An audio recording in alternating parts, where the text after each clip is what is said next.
Syria की ईंट से ईंट बजा दी, इराक के मैदानों को कब्रिस्तानों में बदल दिया गया, यमन की पूरे घर तहस नहस हैं, गज्जा की उस सरजमीन पर छोटे छोटे से बच्चों के टुकड़े उड़ा दिए जाते हैं, फिर भी मौलाना स्टेज पर बैठ कर कह रहा हो मेरा दीन गालिब आएगा। लोगों कान खोलकर सुन लो, इससे बुरे हालात भी हो जाएं तब भी मैं कहूंगा मेरा दीन गालिब आएगा। इसलिए नहीं कि ये मेरे पेट की बात है, बल्कि कायनात के खालिक की बात है। सुभान अल्लाह, सुभान अल्लाह। रब्बुल जलाल ने फरमाया और ये होकर रहेगा, दीन गालिब आएगा।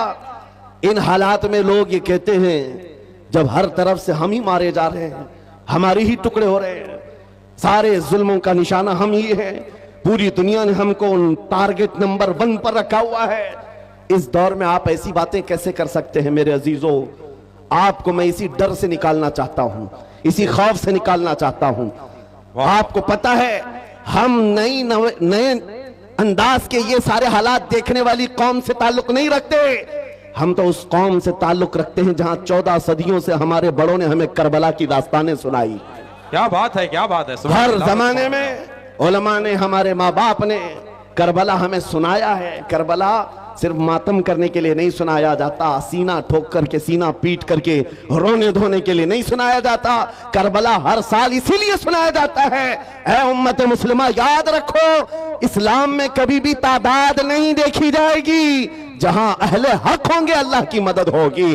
करबला में अगरचे अहले बैत रसूलुल्लाह के घर के नौजवानों के टुकड़े हो गए थे, लेकिन पूरी दुनिया जानती है जीत उन्हीं की थी, जीत उन्हीं की थी। इसी तरह आज मैं कहता हूं, गज्जा को अगर जालिम जबरूती ताकतें मिलकर के तहस नहस कर डालें, उन 20 लाख मुसलमानों को मार कर खत्म करके सहरा भी बना दें, तब भी हम कहेंगे कि गज्जा के अहले हक ही जीत पाए हुए हैं, फतह उन्हीं की है। इसलिए कि ये हालात गुजर जाएंगे, फिर ऐ कुत्तों थोड़ी देर का इंतजार करो, कुछ देर की खामोशी है, फिर शोर आएगा। आज कुत्तों का वक्त है, कल हमारा दौर आएगा। सुभान अल्लाह, अल्लाहु अकबर, या रसूल अल्लाह, जिंदाबाद जिंदाबाद, वाह वाह, माशाअल्लाह, सुभान अल्लाह, सुभान अल्लाह, सुभान अल्लाह, सुभान अल्लाह। तवज्जो, मैं बात अब नामों से रिसालत के मुतालिक अर्ज करता हूं। जिसने इस टॉपिक को पकड़ लिया, हुजूर पाक की इज्जत को, और वो अपनी जिंदगी में उसकी अहमियत को समझ लिया, मेरे अजीजों, सिर्फ फिर वो बुलंदियों का ही सफर करता है, फिर वो उरूज की तरफ है, और उसकी ताकत का लोहा पूरी दुनिया मानती है। मैं चंद मिसालें आपके सामने रखूंगा। जानते हो, खुलफाए राशिदीन में सबकी अपनी फजीलतें हैं, लेकिन खलीफा दुव्वम फारूक आजम सैयदना उमर इब्न खत्ताब रदी अल्लाह ताला अन्हु के जलाल का और उनकी अजमत और हैबत का एक अलग अंदाज था। कैसर और किसरा भी थर थर कांपते थे, और वो नंगी पीठ पर पीपल के दरख्त के नीचे सोने वाला गुलाम रसूल, लेकिन पूरी दुनिया ताकत का लोहा मानती थी। वजह क्या है? वो इश्क रसूल से भरा हुआ सीना लेकर चलता था। उमर फारूक के पास सबसे बड़ी चीज क्या थी जानते हो? एक बार आपको जब अमीरुल मोमिनीन कहकर पुकारा गया, आपके आंसू निकल आए। लोगों से कहा, ऐ लोगों सुनो, मैं अपनी हैसियत बताता हूं। मेरी हैसियत क्या है? मैं खत्ताब का बेटा उमर हूं। बचपन में मुझसे 2 बकरियां नहीं संभाली जाती, मेरे बाप से मैं रोज मार खाता था। मैं बकरियों को संभाल नहीं पाता, मेरे बाप मुझे रोज मारते थे। खत्ताब का बेटा वो उमर हूं, लेकिन आज इस दौर में 36 लाख स्क्वायर किलोमीटर पर तन्हा उमर की निगरानी है।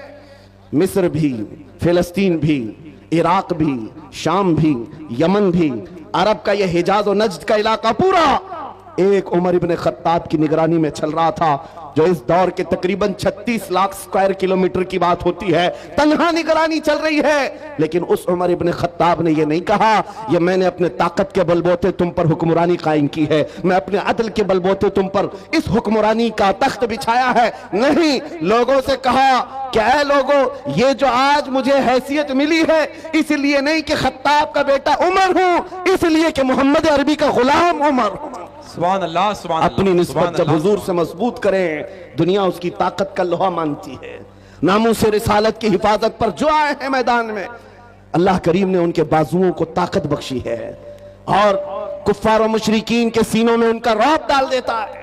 ये तारीख की सच्चाइयां बताती हैं। आपको पता है सैयदना उमर फारूक रदी अल्लाह ताला अन्हु का ये अजीम खिलाफत का जमाना, उनके मुतालिक जो लिखा गया आज भी मौजूद है। सैकड़ों मील दूर रहने वाले कुफार और मुशरिकीन की फौजें सिर्फ उनके नाम से कांपती थीं, डरती थीं। यही मुंसुर, यही वस्फ में आप कहता हूं कि वो नामों से रिसालत की हिफाजत और इश्क रसूल से भरा हुआ सीना लेकर चलो, ये इस जमाने का नहीं हर जमाने का सबसे बड़ा हथियार है, सबसे बड़ा हथियार है।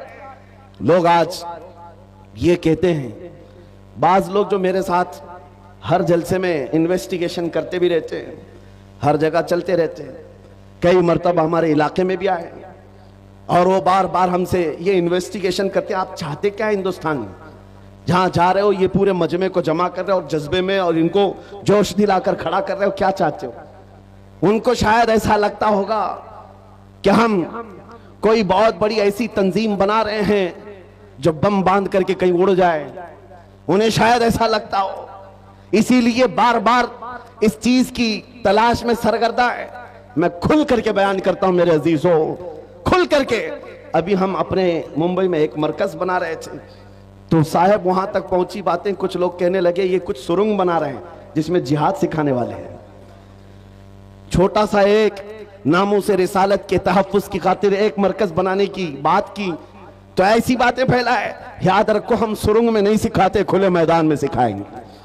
और वो भी कोई ऐसी वैसी तरबियत नहीं जिसकी मैं बात कर रहा हूं। हमारा मिशन क्या है मियां, मैं तो अपने नौजवानों से कहता हूं, चाकू छुरी तलवार बंदूक बारूद तो दूर है, तुम ब्लेड लेकर के भी मत चलो, इसलिए कि प्लास्टिक का ब्लेड भी तुम्हारे हाथ में होगा तो कल फ्रंट पेज पे तुम्हारा नाम आतंकवादियों के साथ। ये तो आज का मिजाज है। मैं जिस मिशन की बात कर रहा हूं वो बात इतनी है, छोड़ो ये सारे हथियार, वो हथियार क्यों नहीं अपनाते जो गरीब नवाज हिंदुस्तान आए थे तो लेकर के आए थे। वो सबसे बड़ा हथियार इश्क मुस्तफा की दौलत, हुजूर पाक सल्लल्लाहु ताला अलैहि वसल्लम की मोहब्बत कामिला।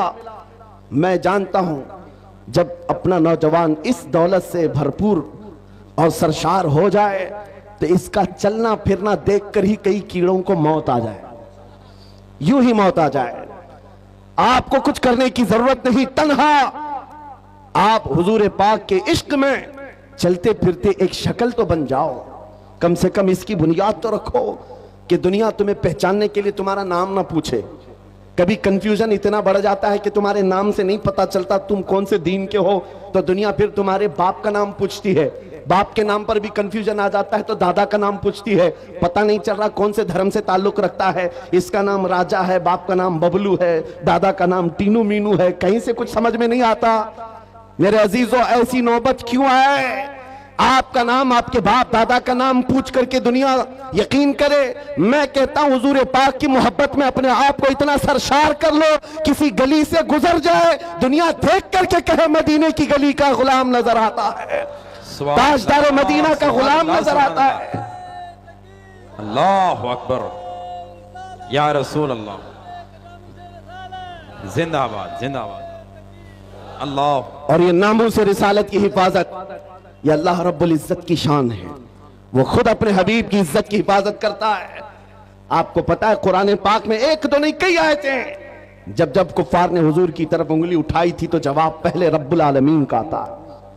अबू लहब ने कहा था मोहम्मद तुम्हारे दोनों हाथ टूट जाएं, नाऊज़ु बिल्लाहि मिन ज़ालिक। रब तआला ने जवाब में आयत नाजिल फरमाई तब्बत यदा अबी लहब, मोहम्मद सल्लल्लाहु अलैहि वसल्लम के नहीं, अबू लहब के दोनों हाथ बर्बाद हो जाएं।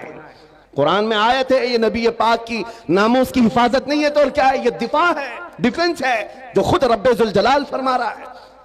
अबू लहब ने कहा था जब मेरे आका सल्लल्लाहु अलैहि वसल्लम के बेटे हजरत इब्राहिम का इंतकाल हो गया, हुजूर के 3 बेटे थे, तीसरे बेटे का जब इंतकाल हुआ तो ये बात फैलाई गई कि मोहम्मद सल्लल्लाहु ताला अलैहि वसल्लम की नस्ल खत्म हो गई, बेटों से नस्ल चलती है, ये तीसरा बेटा भी चला गया।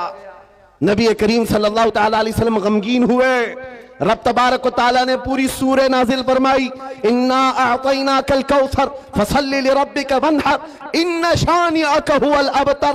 ए महबूब, हमने आपको खैर कसीर अता फरमाया, खड़े हो अपने रब की इबादत करें, कुर्बानी करें। आप कटी हुई नस्ल के नहीं, आपका दुश्मन कटी हुई नस्ल का है।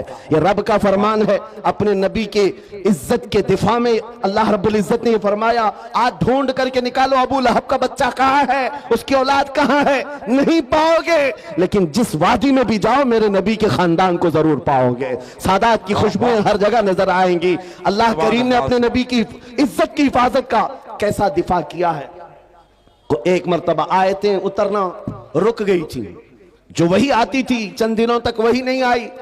मक्का के काफिरों ने यह कहना शुरू किया, वद्दअ रब्बु मुहम्मदिन मुहम्मदा, मोहम्मद के खुदा ने मोहम्मद को छोड़ दिया है। यानी अब आयतें नहीं आती हैं, इसका मजाक करने लगे। नबी करीम सल्लल्लाहु तआला अलैहि वसल्लम के दिल पर यह बात गिरा गुजरी। चंद ही दिन नहीं गुजरे थे कि जिब्राइल अमीन पूरी सूरह लेकर आए। वद्दुहा वल्लैलि वमा वद्दुहा वल्लैलि वमा सजा मा वद्दअका रब्बुका वमा कला। ऐ महबूब, आपको आपके रब ने न छोड़ा है न कम किया है। वलल आखिरतु खैरुल लक मिनल ऊला, बल्कि आपकी हर आने वाली घड़ी पिछली घड़ी से कई दर्जे बेहतर है। सुभान अल्लाह, सुभान अल्लाह। मेरे अजीजों, ये सब आयतें मैं वो आपके सामने कोट करके बता रहा हूं जिसमें रब्बे जुल जलाल ने शान रिसालत बयान किया। अपने नबी की तरफ उठने वाली उंगलियों को रब तबारक व तआला ने तोड़ दिया। जवाब इरशाद फरमाया, आज अगर नामूस रिसालत की हिफाजत या उसका दिफा कोई करता है तो ये सुन्नत इलाहिया है, ये अल्लाह रब्बुल इज्जत के कानून और उसकी सुन्नत है। आज इस सुन्नत पर अमल करते हुए जो अकाबिरीन उम्मत आए, उनकी मिसालें मैं आपके सामने रखता हूं। लोगों, एक बात याद रखो, हालात जितने भी खराब हो जाएं, अपने नबी की इज्जत की हिफाजत वो जिससे चाहे ले ले, जिससे चाहे ले ले। ये प्रोग्राम ये जरूरी नहीं कि वो जमाने का बहुत बड़ा जंक्शन की जानिब से समाअत ये कर रहे जरूरी हैं। नहीं है कि बहुत बड़ा फकीह और आलिम दीन हो। मौला करीम अपने नबी की इज्जत की हिफाजत पत्थरों से भी चाहे ले सकता है, कुत्तों से भी ले सकता है। अल्लामा इब्ने हजर अस्कलानी रहमतुल्लाह अलैह लिखते हैं कि ततारियों का जो हमला हुआ था बगदाद में, बगदाद को उन्होंने तबाह कर रखा था। ऐसा तबाह किया था कि पूरे बगदाद की सड़कें और वहां की गलियां मुसलमानों के खून से भरी हुई थी। दरिया दजला के पानी को लाल कर दिया था मुसलमानों के खून से। मुसलमानों की खोपड़ियों से मीनार बना दिए थे। इतने कत्ल जिसका शुमार नहीं होता। जखीरा जो मुसलमानों का था, बड़ी बड़ी किताबों में उसको जलाकर राख कर दिया था। एक वक्त ऐसा आया कि ततारियों का जो हाकिम था, उसने कुछ उलमा को कैद करके गिरफ्तार करके अपने दरबार में मंगवाया, जो मुसलमान बच्चे कच्चे थे। उन उलमा को बेड़ियां बांध करके जमीन पर औंधा लिटाया गया। आप पूछते हैं ना, इन हालात में हमें क्या करना चाहिए? सुनिए मेरे अजीजों, हालात तो ऐसे हो गए थे बगदाद में, कोई उनका पुरसाने हाल नहीं। आज लोग ये भी कह रहे हैं कि गज्जा के मुसलमानों का कोई पुरसाने हाल नहीं। क्या होगा, क्या होगा? तवज्जो, उन उलमा को कैद करके बेड़ियां बांध करके जंजीरों में बादशाह अपने दरबार में औंधा लिटाया है। और इतने ही पर बस नहीं, एक जर खरीद ईसाई पादरी दरबार में लाया गया है।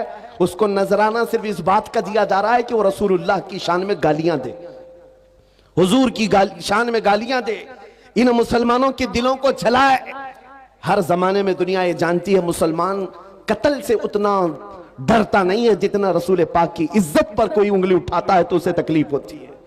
और है यह हकीकत है। हमारे बहुत सारे जुल्म और सितम हम बर्दाश्त कर लेते हैं, लेकिन नबी पाक की शान में अदना तौहीन बर्दाश्त नहीं होती। उस जालिम ने एक ईसाई पादरी को दरबार में बुलाया और कहा, इनके नबी की शान में गालियां देते रहो, तुम पर पैसे लुटाए जाएंगे। और वो गालियां देने लगा। कौन है वहां पर जो हिफाजत करे मेरे नबी के नाम की इज्जत? कौन है, कौन हिफाजत करेगा? जो उलमा थे वो तो जंजीरों पे कैद हैं। कौन है? अल्लाह करीम जब चाहे जैसे चाहे हिफाजत करता है। दरबार में बादशाह का एक कुत्ता था जो सोने की जंजीर से कोटे पर बंधा रहता था, एक खूटे पर बंधा रहता था। जैसे ही वो पादरी गालियां देने लगा, वहीं से कुत्ता भौंकने लगा, जोर जोर से भौंकने लगा। दरबारियों ने कहा कि तेरा बयान शायद कुत्ते को अच्छा नहीं लग रहा है, इसलिए कुत्ता भौंक रहा है। ईसाई पादरी ने कहा, वो तो जानवर है, मेरा बयान क्या समझेगा? दूसरी बार गालियां देने लगा, कुत्ता फिर भौंकने लगा। फिर लोगों ने कहा, तेरे बयान पर ही कुत्ता भौंक रहा है। उस ईसाई पादरी ने कहा, मेरे बयान पर नहीं भौंक सकता, उसे क्या खबर है तीसरी बार जब नबी पाक की शान में हर्जा सराई शुरू किया, उस कुत्ते ने जंजीर तोड़ दिया और उछल करके ऐसे दरबार में आया, उस ईसाई पादरी के सीने पर चढ़कर उसे दम सदन में चाक करके 2 टुकड़ों में बदल दिया। उस कुत्ते की हैबत ऐसी तारी थी, पूरे दरबार में सिपाही से लेकर बादशाह तक हर आदमी खड़ा रह गया और कुत्ते को देखने की भी ताब नहीं थी। ऐसा लगता था कोई शेर बबर आया हुआ है। उस कुत्ते की हैबत से लोग डरे हुए थे और तारीख में यह लिखा है, जिन्होंने हमारी खोपड़ियों से मीनार बनाया था, जिन्होंने बगदाद को हमारे खून से नहलाया था, उसी ततारियों के दरबार में 1-2 नहीं 10,000 ततारियों ने कलमा पढ़कर इस्लाम कबूल कर लिया। सुभान अल्लाह, सुभान अल्लाह, सुभान अल्लाह, सुभान अल्लाह। जब रब तबारक व तआला नामों से रिसालत की हिफाजत फरमाता है तो वो कुत्तों के जरिए से भी काम लेता है। ये बात याद रखो और दुनिया को भी मैं ये बताता हूं, हमें कैद कर देने से या हमें फांसी दे देने से इस्लाम का खात्मा नहीं होगा। कुछ लोग ये समझते होंगे, आपको पता है तारीख में जब मुरादाबाद में किफायत अली काफी रहमतुल्लाह ताला अलैह को फांसी पर चढ़ाया गया था, अंग्रेज 8 दिन तक जश्न मना रहे थे। एक ऐसे मौलवी को हमने फांसी पर चढ़ाया है जिसकी जुबान चलती थी तो हजारों लोग उसे सुनते थे और पूरे लोगों में उसका एक रौब था। हमने उस मौलवी को खत्म कर दिया। मुसलमानों में एक खौफ पैदा हो जाएगा, डर पैदा हो जाएगा। अंग्रेज 8 दिन जश्न मनाए होंगे लेकिन उन्हें खुदाई कानून मालूम नहीं। मुरादाबाद में फांसी पर चढ़ा रहे एक आशिक रसूल को और परवरदिगार आलम उसी मुरादाबाद के पड़ोस शहर बरेली में इमाम अहमद रजा को पैदा कर रहा है। वो ऐसा आशिक रसूल पैदा किया, जब वो जवान हुआ तो सिर्फ कलम से नहीं, सिर्फ जुबान से नहीं, बल्कि पूरी तहरीक छेड़ दी। और आज हालत ये है, अंग्रेज एक आशिक रसूल को फांसी पर चढ़ाकर ये समझते थे कि इश्क रसूल का खात्मा हो गया। नहीं, मुमकिन नहीं है। बरेली की जुबान फिर चली है तो ऐसे चली, खित्ता खित्ता आज बोलता है, डाल दी कल्ब में अज़मत मुस्तफा सय्यदी आला हज़रत पे लाखों सलाम। अज़ीज़ान गिरामी वक़ार, आज इन हालात को देखकर जो सरासीमगी है नौजवानों में, मैं 2 चीजें अर्ज करता हूं। सरकार सय्यदी हुजूर हाफिज़ मिल्लत रहमतुल्लाह ताला अलैह का फरमान मेरे वालिद गिरामी से मैं नकल करके आपके सामने रखता हूं, जो वो अपने शागिर्दों के दरमियान कहा करते थे, 2 चीजें अपनी जिंदगी में लाजिम रखो। किसी जालिम से डरना मत, किसी मजलूम पर अपना जबर या अपनी ताकत का इस्तेमाल नहीं करना। किसी कमजोर पर ताकत का इस्तेमाल नहीं और किसी जालिम से डरना नहीं। ये 2 चीजें लेकर के चलो, तुम्हारा कुछ नहीं होगा। कलमा तैयबा पढ़ा है और मेरे नबी की उम्मत में हो, मौत तो यूं भी किसी बिस्तर पर आनी ही है और जब मौत आना ही है तो मेरे नबी की सुन्नतों पर आ जाए, हुजूर की मोहब्बत में आ जाए, क्या फर्क पड़ता है। अजीज़ान गिरामी वक़ार, इस जुमले को लेकर चले, खासकर आपके इस सूबे में यहां लोगों को बिल्डोजर से डराया जाता है। मुसलमानों, एक छोटी मशीन से डरने वाली कौम तो नहीं हो, गैर कानूनी चीजों से बच जाओ। बिल्डोजर क्या, कई इससे बड़ी मशीनें भी आए, तुम्हें हिलाना नहीं चाहिए। हाँ, ज्यादा से ज्यादा गैर कानूनी या फिर किसी तरह से अपने हवस के लिए मकानों को या दीवारों को गिराया जा सकता है, लेकिन मजबूत इश्क रसूल हो, इससे बड़ी ताकतें भी तुम्हारे सीने से इश्क रसूल नहीं छीन सकती। वाह वाह वाह, नहीं छीन सकती। बेशक बेशक। बस उस दौलत को बनाओ, उस दौलत को बनाओ जो छीनी नहीं जा सकती, जिसको आला हज़रत इमाम अहले सुन्नत फाजिल बरेलवी फरमाते हैं, ऐ इश्क तेरे सदके जलने से छुटे सस्ते। ऐ इश्क तेरे सदके जलने से छुटे सस्ते, जो आग बुझा देगी वो आग लगाई है, वो आग लगाई है। वाह वाह। बस उस इश्क की बात मैं करता हूं। वो अगर तुम्हारे पास है तो ये छोटी मोटी मशीनें क्या तुम्हारा बिगाड़ेंगी। घर तोड़ सकते हैं या तुम्हारी जायदादें ले सकते हैं या तुम्हें जेलों की सलाखों पर बंद कर सकते हैं। इतना अगर होता है तो आपको यह आदत डाल लेनी चाहिए, मुजफ्फर को मुक़य्यद न समझ ऐसे याद, मेरी असीरी भी सुन्नत आबाई है। वाह वाह। अगर कैद हो भी जाए तो इतनी बात याद रखो, हमारी असीरी भी सुन्नत आबाई है। अजीज़ान गिरामी औक़ात, नामों से रिसालत की हिफाजत पर जिन्होंने पहरा दिया है, उनकी चंद मिसालें मैं अर्ज कर रहा था। वो सहाबा इकराम रिज़वानुल्लाहि तआला अलैहिम अजमाइन, जिनकी हैबत का आलम यह था कि वो तन्हा जाते लेकिन दुनिया को खौफजदा करते थे। किस बात पर? अरे पैबंद लगे कपड़े पहनकर जा रहे हैं, पैरों में चप्पल नहीं है, हाथों में ऐसी तलवारें जिससे सब्जियां नहीं कटती, लेकिन उसके बावजूद हजारों की फौज में उनका रौब था। सैयदना खालिद बिन वलीद सैफुल्लाहिल मसलूल 125 जंगें अपनी जिंदगी में लड़ी, एक जंग में भी शिकस्त नहीं हासिल किया, शिकस्त नहीं हुई। उनकी एक तलवार का वजन 35 किलो का था और ढाल 40 किलो की। ये लेकर लड़ते थे और जिस मैदान में उतरते थे सफों की सफे दरहम बरहम। कौन नहीं जानता आज दुनिया में खालिद बिन वलीद का नाम, जिसको अल्लाह के रसूल ने सैफुल्लाहिल मसलूल कहा। लेकिन जानते हो, इतनी महारत ताम्मा, जंगी मैदान का एक ऐसा बतले जलील जो कभी शिकस्त का मुंह नहीं देखा, एक भरी जंग के दौरान अमामा गिर गया था। कुफार सामने हैं और तलवारें सोते हुए हैं, गर्दन पर तलवार आ सकती है। खालिद बिन वलीद तलवारों की परवाह नहीं कर रहे, उस अमामा को उठाने जा रहे हैं, अपनी पगड़ी उठाने जा रहे हैं। और दोनों काफिर वहां जो आपकी गर्दन के पास थे वो देखकर हैरत में रह गए। ऐसा सिपह सालार जो हर जंग को फतह कर लेता है, आज अपनी गर्दन बचाने की बजाय अपनी पगड़ी बचाने चल पड़ा। ये तो जंग के हुनर नहीं होते, एक छोटा सिपाही भी ऐसी गलती नहीं करता। खालिद बिन वलीद बड़े इत्मीनान के साथ अपनी पगड़ी उठा ले और अपने सर पर रख लिया। और उन काफिरों ने पूछा, हम तो तुम्हें बहुत बड़ा माहिर सिपह सालार समझते, लेकिन तुमने आज ऐसी गलती की है जो एक छोटा सिपाही भी नहीं करता। हम अपनी तलवारें, नंगी तलवारें तुम्हारी गर्दन तक ला चुके थे और तुम उस पगड़ी के पीछे भाग रहे थे, अभी गर्दन अलग कर देते हम। खालिद बिन वलीद ने कहा, फिर अलग किया क्यों नहीं? फिर इंतजार क्यों कर रहे थे? अलग किया क्यों नहीं? आपने फरमाया, तुम क्या समझते हो खालिद बिन वलीद अपने बाजू की ताकत से ये जीतता है, अपनी कुव्वत के बलबूते जंगों में फतह हासिल करता है? ये बात नहीं। मेरी इस पगड़ी की अहमियत तुम नहीं जानते, इसमें मेरे रसूलुल्लाह के 3 मुँह मुबारका हैं। मेरा ये यकीन है इन मुँह मुबारका की बरकत से अल्लाह मुझे फतह अता करता। सुभान अल्लाह, सुभान अल्लाह, सुभान अल्लाह, सुभान अल्लाह, अल्लाहु अकबर, या रसूल अल्लाह जिंदाबाद। मेरे अजीजों, एक बात याद रखो, दुनिया में जिसने भी हैबत तारी की है वो इश्क रसूल की दौलत से ही तारी किया है। बेशक, वाह। वो खालिद बिन वलीद रज़ी अल्लाह ताला, नबी करीम सल्लल्लाहु ताला अलैहि वसल्लम से कमाल दर्जे की मोहब्बत, हुजूर के आज़ाए मुबारका, बाल मुबारक से इस कदर वालहाना अकीदत, जिसकी वजह से उनका यकीन था कि मुझे जंगों में फतह मिलती है और कुफार के दिलों में हैबत तारी होती है। आपको पता है, तारीख में आप झांक करके देखें, एक ऐसा खलीफा भी गुजरा है जिसका नाम आज भी लोग लेते हैं, बल्कि यूरोप की सरजमीन पर तो अब उस अजीम जर्नेल का दिन मनाया जाने लगा है, वो सलाहुद्दीन अय्यूबी है। जब बैतुल मुक़द्दस की बात आई है तो हर जगह से सलाहुद्दीन का भी नाम आ रहा है, नाम जुड़ा हुआ है। इटली और डेनमार्क में अब लोग सलाहुद्दीन डे मना रहे हैं। हम नहीं, दुश्मनाने इस्लाम भी कहते हैं ऐसा जर्नेल हमने देखा नहीं तारीख में। इसलिए कि 50-50 हजार लोग कैद होकर आते अगर जंग में, तब भी सबको आजाद करता था, माफ करता था, बड़ा दिल रखता था, बहुत बड़ा दिल रखता था।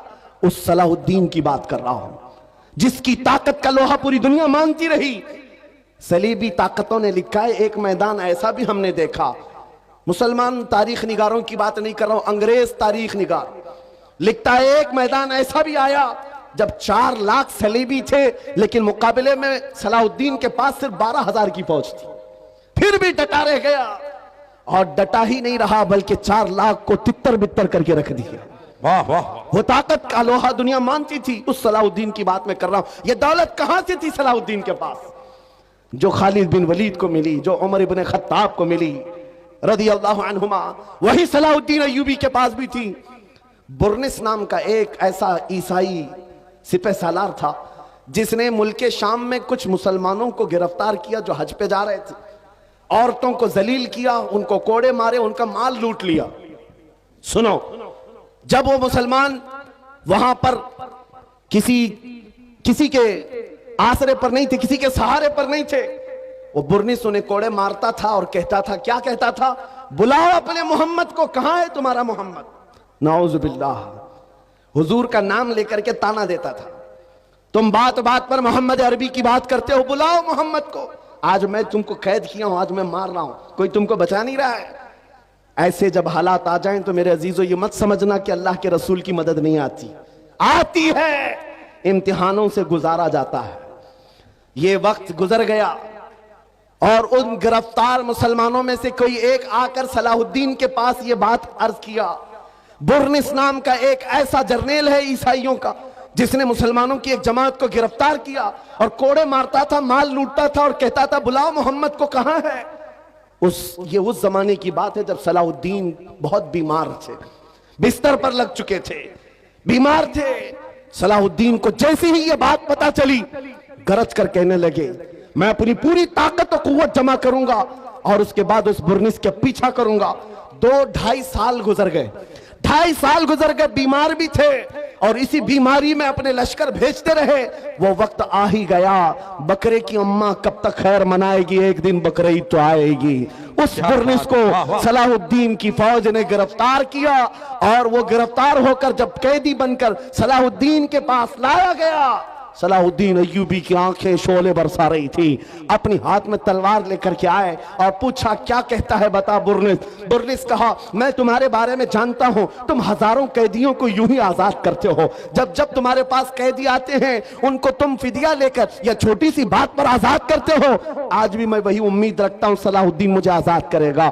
सलाहुद्दीन अय्यूबी ने कहा हरगिज नहीं, तेरा ख्याल बातिल है, तेरा गुमान गलत है। सलाहुद्दीन आजाद तो जरूर करता है लेकिन उस को नहीं जो नामे मुस्तफा पर उंगली उठाता है, जो मेरे नबी को ललकारता है। आज से 2.5 साल पहले तूने मुसलमानों को गिरफ्तार करके कहा था बुलाओ मोहम्मद को, कहां है ये देख। मोहम्मद अरबी ने तलवार देकर मुझे भेजा है तेरी गर्दन लेने के। वाह वाह, कौन है तो तुझे बचाएगा या रसूल अल्लाह। वाह मेरे अजीजों, सलाहुद्दीन अय्यूबी ने तारीख में की सच्चाइयों में यह वाकया ऐसा रकम किया कि आज हमको ये समझ करके चलना चाहिए हमारे हर मसले में समझौता किया जा सकता है, हुजूर की इज्जत के मामले में कोई समझौता नहीं किया जा सकता। जो जान मांगो तो जान दे दे, जो माल मांगो तो माल दे दे, मगर ये हमसे कभी ना होगा नबी का जाहो जलाल दे दे। हाय हाय हाय, क्या बात है, ये नहीं होगा। और दुनिया आज यही समझती है। इनके लिए मैं एक बात कहूंगा, सलाहुद्दीन अय्यूबी ने जिस बुरनिस को इस रोए जमीन से निकाल करके जमीन को पाक किया था, वो हालात आएंगे मेरे अजीजों। फिर अल्लाह करीम किसी मुहाफिज बैतुल मुक़द्दस को भेजेगा। मेरे नबी का फरमान है ला तज़ालु इसाबतुम मिन उम्मती युक़ातिलूना अला अबवाबि दिमश्क व मा हौलहा व अला अबवाबि बैतुल मुक़द्दस ला यदुर्रुहुम खुज़लानु मन ख़ज़लहुम ज़ाहिरीना अलल हक़्क़ि इला अन तक़ूम अस्साअ। नबी करीम सल्लल्लाहु अलैहि वसल्लम फरमाते हैं मेरी उम्मत में एक जमात ऐसी होगी जो दिमश्क के दरवाजों पर और बैतुल मुक़द्दस के इर्द गिर्द हमेशा लड़ती रहेगी हक के लिए, और किसी के बुरा चाहने से उनका कुछ बुरा नहीं होगा। कयामत आने तक वो हक के लिए लड़ते रहेंगे। सुभान अल्लाह, ये मेरे नबी का फरमान है और वो अहले हक रहेंगे हर जमाने में। आज यहां पर भी हम देख रहे हैं बहुत सारे कुत्ते अब गलियों में आ गए भौंकने के लिए, हालात देख देख करके। और जिस भी मीडिया, दज्जाली मीडिया को खोलो, शुरू हो गया इन हालात को बयान कर करके। देखो यहां पर इनको कैसे मारा जा रहा है, कैसे काटा जा रहा है, कैसे इनके चितड़े उड़ाए जा रहे हैं। शर्म करो जालिमों, 6 महीने के बच्चों को भी आतंकवादी कहते हो। हजारों बच्चों का खून हो गया, फिर भी ये दुगली दुनिया ऐसी है जो रशिया को आतंकवाद नहीं कह सकती, जिसने यूक्रेन को राख में बदल कर रख दिया है। वहां कोई नहीं कहता इसलिए कि इनका दादा है। और यहां पर छोटी सी एक जमात के पीछे पड़े हुए हैं। मैं आपसे एक बात कहना चाहूंगा, वो वक्त आएगा मेरे अजीजों, ये हालात जो आज पैदा हो रहे हैं, कुरान में रब तबारक व तआला फरमाता है हम हसिबतुम अन तदखुलुल जन्नह वलम्मा यातिकुम मसलुल लज़ीना खलौ मिन क़ब्लिकुम मस्सतहुमुल बअसाउ वद्दर्राउ वज़ुलज़िलू हत्ता यक़ूल अर्रसूलु वल्लज़ीना आमनू मअहु मता नस्रुल्लाह अला इन्न नस्रल्लाहि क़रीब। रब फरमाता है लोग क्या ये समझते हैं ये यूं ही जन्नत में दाखिल हो जाएंगे, ये ऐसे ही जन्नत में चले जाएंगे और इनको वैसे नहीं आजमाया जाएगा जैसे पिछलों को आजमाया गया था। क्या उनको सख्त तकलीफें आई, पिछले दौर के उन जियालों को आजमाया गया, सख्त तकलीफें आई, उनको हिला दिया गया था। वो जुल्जिलो, यहां तक के रसूल ने भी और उनके साथ वाले ईमान वालों ने कहा अल्लाह की मदद कब आएगी। मौला फरमाता आगाह हो जाओ अल्लाह की मदद बहुत करीब है, अल्लाह की मदद बहुत करीब है। ये हालात आ जाने के बाद भौंकने वाले भौंकते रहेंगे, लेकिन तुम्हारे दिलों में नर्वसपन ना आए, डर और नाउमीदी ना आए। वो अल्लाह जो अबाबीलों को भेजा, वो रब्बे जुल जलाल जो बद्र में अपने नबी के चाहने वालों को 5000 फरिश्तों से मदद किया, वो रब्बे जुल जलाल जिसने यूनुस अलैहिस्सलाम को मछली के पेट से जिंदा बाहर निकाला, वो रब्बे जुल जलाल जिसने तपती हुई आग से इब्राहिम अलैहिस्सलाम को सलामत निकाला, वो रब्बे जुल जलाल जो तेज और तर्रार छुरी के नीचे इस्माइल अलैहिस्सलाम के गले की हिफाजत की, वो कल भी था, आज भी है और हमेशा रहेगा। वो हय्यो क़य्यूम है, उसकी जात पर तवक्कुल रखो, यकीन रखो, मदद आएगी। न घबराओ मुसलमानों, अभी खुदा की शान बाकी है, अभी इस्लाम जिंदा है, कुरान बाकी है। ये जालिम काफिर क्या समझते हैं जो रोज हमसे उलझते हैं? ये जालिम काफिर क्या समझते हैं जो रोज हमसे उलझते हैं? अरे अभी करबला का आखिरी मैदान बाकी है। वाह वाह वाह वाह। सामईन हज़रात, ये प्रोग्राम या रसूल अल्लाह सुन्नी जंक्शन की जानिब से समाअत कर या रहे रसूल हैं। अल्लाह या अली, वाह वाह। मेरे अजीजों, नामों से रिसालत की हिफाजत करना हो तो डर और खौफ सीने से निकाल दो। मौत तो किसी जगह आनी है। इश्क अगर जुर्म हो तो फांसी की सजा दी जाए। आशिक रसूल कहता है इश्क अगर जुर्म है तो फांसी की सजा दी जाए, दरे महबूब पे लेकिन ये सजा दी जाए। क्या बात है, क्या बात है। हमारी वाह, वाह। तमन्नाएं यही हैं। हुजूर से मोहब्बत करना अगर जुर्म है तो ये जुर्म बार बार करेंगे। हुजूर पाक सल्लल्लाहु अलैहि वसल्लम की सुन्नतों पर चलना। आपसे मैं एक सवाल करता हूं, नामूस रिसालत की हिफाजत कैसे करेंगे? ये जुबान से, इन नारों से, इन मजमों से? आपसे मैं पूछता हूं, अगर दुनिया तुम्हें रसूलुल्लाह का गुलाम कहकर पुकारे तो तुम्हें कोई एतराज है? आपको बुरा लगेगा? नहीं। बल्कि मैं तो समझता हूं अगर हमारा इंट्रोडक्शन इस बात से हो जाए, ये तो जिंदगी की मेराज है।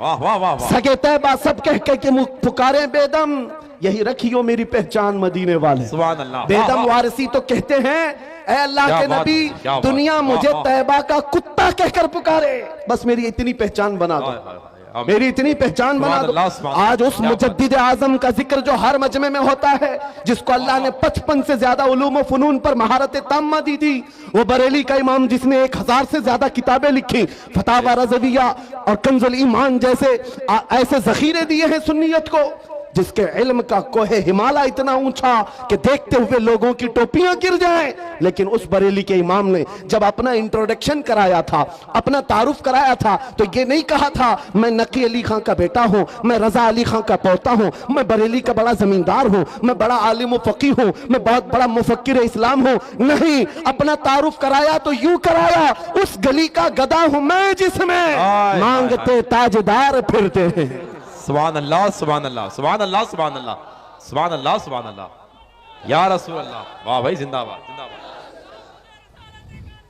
जिंदाबाद जिंदाबाद। आपसे मैं यही बात तो पूछ रहा हूं, इतनी बड़ी अबकरी शख्सियतें नबी पाक की गुलामी पर फख्र करती हैं। ऐ नौजवानों, क्या तुम्हें कोई आपत्ति है, कोई एतराज है अगर दुनिया तुम्हें नबी का गुलाम कहे? नहीं एतराज है तो पूरे के पूरे गुलाम बनते क्यों नहीं? फिर क्यों नहीं बनते? तुम्हें दाढ़ियां रखने में शर्म आती है और फिर कहते हो गुलाम कहे तो बुरा नहीं लगता। तुम्हें टोपियों से शर्म आती है, बार बार इन दाढ़ियों को निकाल कर फेंकते हो सेकुलर बनने के चक्कर में, कॉमन आदमी बनने के चक्कर में, कि दुनिया कभी हमको मुल्ला मौलवी ना कहे और आतंकवादी ना कहे। याद रखो मेरे अजीजों, चंद दिनों पहले एक ऑटो ड्राइवर हमारे पास आए, उन्होंने पूछा था, हजरत इस जमाने में भी दाढ़ी रखना वाजिब है? इस जमाने में भी हालात बहुत खराब हो चुके हैं, कुछ मसलहत के साथ कुछ नहीं किया जा सकता। मैंने कहा इस जमाने में ये वाजिब और बढ़ गया है, ये वाजिब बढ़ गया है, इसलिए कि जिसे तलवार नहीं चुभती उसे दाढ़ी चुभती है आज। लेकिन हम चुभाने के लिए नहीं रखते। मैंने उनसे कहा साहब आपको तकलीफ किस बात की है? उस दुनिया में जी रहे हो जहां लोगों को चोटी रखने में शर्म नहीं आती, तुम्हें दाढ़ी रखने में क्यों शर्म आए? लोगों को बालियां पहनने में, चूड़ियां पहनने में शर्म नहीं आती मर्दों को, और तुम्हें नबी पाक की सुन्नतों पर क्यों शर्म आए? क्यों गुलामी पर एतराज है तुम्हें? जब नहीं है तो खुलकर मैदान में आओ और दुनिया को बताओ मेरे नबी से मेरा रिश्ता कल भी था और आज भी है, अपना सब कुछ गुंबद खतरा कल भी था और आज भी है। वाह तो वाह। खुल करके गुलामी करो, खुल करके गुलामी करो, छुपा छुपा कर ये नहीं। आपसे पूछता हूं, तुम्हारा दीन सच्चा है या नहीं? यकीन के साथ कह रहे हो तुम्हारा खुदा सच्चा है, तुम्हारा नबी सच्चा है, अल्लाह की किताब बेशक। कुरान सच्ची है। जब तुम्हारा यकीन है खुदा भी सच्चा, रसूल भी सच्चा, दीन भी सच्चा, किताब भी सच्ची, जिसका सब सच्चा, उसे इस तरह डर कर जीना जेब नहीं देता। सर उठा कर जियो और दुनिया को बताओ मेरा ताल्लुक किसी मुजरिम कौम से नहीं, मेरा ताल्लुक उस हबीबे कायनात से है जिसका चलना फिरना देखकर चांद और सूरज भी रश्क किया करे, जो महबूबे खुदा है। मेरे अजीजों, बात सिर्फ इतनी है, हमने अपने हाथों खुद अपनी तबाही की। शायर ने बहुत पहले कहा था, दीवार क्या गिरी मेरे खस्ता मकान की, लोगों ने आने जाने का रास्ता बना लिया। क्या बात, लोगों ने आने जाने का रास्ता बना लिया। गली में देखो कोई घर गिर जाए तो लोग इधर से उधर जाने के लिए वही घर इस्तेमाल करते हैं। दीवारें गिर जाएं तो रास्ता बन जाती है। हमने अपनी इत्तेहाद को और अपने अखलाक को अपने हाथों तोड़ दिया। आज दुनिया हमारे साथ फुटबॉल खेल रही है, इधर से उधर, उधर से इधर। जिस दिन तुम मजबूत हो जाते तो उस इकबाल के शेर को याद करो, बहुत सच्ची बात कही थी शायर मशरिक ने, उनके जो हम गुलाम थे खल्क के पेशवा रहे, के पेशवा रहे। वाह, उनके जो हम गुलाम थे खल्क के पेशवा रहे, उनसे फिरे जहां फिरा फिर आई कमी वकार में। वाह वाह, हमारी इज्जतों में कमी आई है तो उस डोर के टूटने से या कमजोर होने से, जो डोर हमारी मदीने तक चली जाती थी। आओ ऐ नौजवानों, बेखौफ होकर मेरे मुस्तफा की सुन्नतों को आम करो। नामूस रिसालत की हिफाजत जुबान से नहीं अमल से होती है, अमल से होती है। मेरे आका ने फरमाया, मन तमस्सक बिसुन्नती इंद फसाद उम्मती फलहु अजरु मिअति शहीदिन। हुजूर ने फरमाया, ऐसा जमाना जब आ जाए कि उम्मत में फसाद हो या बुरा जमाना आ जाए, उस वक्त जब रसूलुल्लाह की सुन्नतों को खत्म किया जा रहा हो, तुम में से कोई एक जियाला मर्द उठे और हुजूर की एक सुन्नत को जिंदा करे, अल्लाह उसे 100 शहीदों का सवाब अता करता है। नामूस रिसालत की हिफाजत की जिम्मेदारी है नौजवानों तुम्हारे कंधों पर है, सिर्फ स्टेज पर बैठे हुए उलमा पर नहीं। तुम क्या समझते हो माइक से बोल करके हुजूर की इज्जत की हिफाजत की जाएगी? नहीं, तुम हर जगह हर गली में जब भी निकलते हो नारे लगाते हो, इस्लाम जिंदाबाद, इस्लाम जिंदाबाद। इतने नारे लगते हैं तुम्हारी जुबानों से, लेकिन दिल से पूछो इस इस्लाम जिंदाबाद के नारे को तुम कितना स्वीकार करते हो अपने घर में? तुम अपनी बीवियों पर इस्लाम क्यों नहीं पसंद करते? तुम अपनी बेटियों पर, अपने बेटों पर इस्लाम क्यों नहीं पसंद करते? जरा शादियों में जाकर माहौल देखो, वहां इस्लाम जिंदाबाद कहां चला गया? वहां वो आवारगी, वो बेपर्दगी। अजीजा ने गिरामी वकार, कौलो अमल में एक हो जाओ। अगर इस्लाम से मोहब्बत करते हो तो अपने घरों से मोहब्बत करो, माहौल ले आओ।